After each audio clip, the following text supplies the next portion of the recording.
you want to lose your kneecap?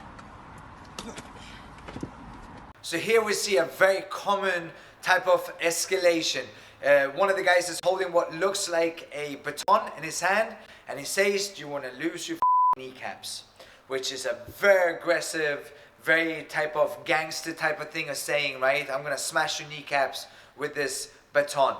If you look at the other guy, he's very calm. He's holding his hand on the person with the baton's arm to make sure he can feel him. And then you see him look around. And when you look at him, especially when you're with 20/20 hindsight and you know what he's going to do, you realize he's looking around, not looking for help. He's looking around, making sure that no one can see him because he probably doesn't want to deal with the consequences, which in this case would be zero, because the guy has just made a threat. Do you want to lose your kneecaps? Holding what's considered or if it's a baton, use of lethal force. You can kill someone with a baton. He has the right to defend himself, especially because it's being recorded that he's being threatened. He's threatening to smash his kneecaps. But that's not even why I want to do this video. The point of this video is, again, the escalation.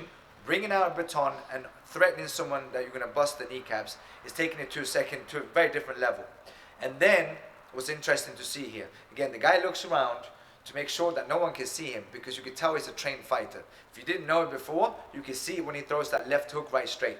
That's someone that can, he's either a boxer or mixed up martial arts fighter. I don't know his background, I don't know who he is, but just from watching the punches, this man can box. I can tell you this, it's very rare for someone to open up with a left hook. Most people that are right-handed, which is 90% of the population, are going to use the right hand because this is the power hand. Not very common to see people opening up with the left hand. He throws a left hook, which gets the guy's head into position to throw that right hand. And that was it. That's all she called for. And again, the other gentleman who's holding this baton never even saw it coming. He was so sure of himself that he was a big tough guy. And here's the thing, when you're a fighter, you're not intimidated by aggression in itself. Aggression is not going to do anything. All those guys saying, I see red, you don't understand how I function, my aggression, tunnel vision, that just tells me you're not very experienced in fighting. Aggression in itself is not dangerous.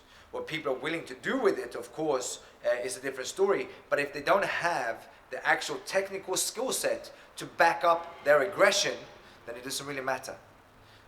Don't pull out a baton. Don't get into what looks like a road rage type situation, because there's no winners there. We don't know what happened with the guy when he got knocked out. And there's been several situations when someone's got knocked out and they hit the head on the way down, and they unfortunately end up dying because of the bleeding on the brain. So don't get into stupid situations. But here's another thing, do not escalate situations, bringing out a baton, making false claims, because you end up like the gentleman in this video. Be sure to tag someone that needs to see this, and press subscribe for more self-defense videos.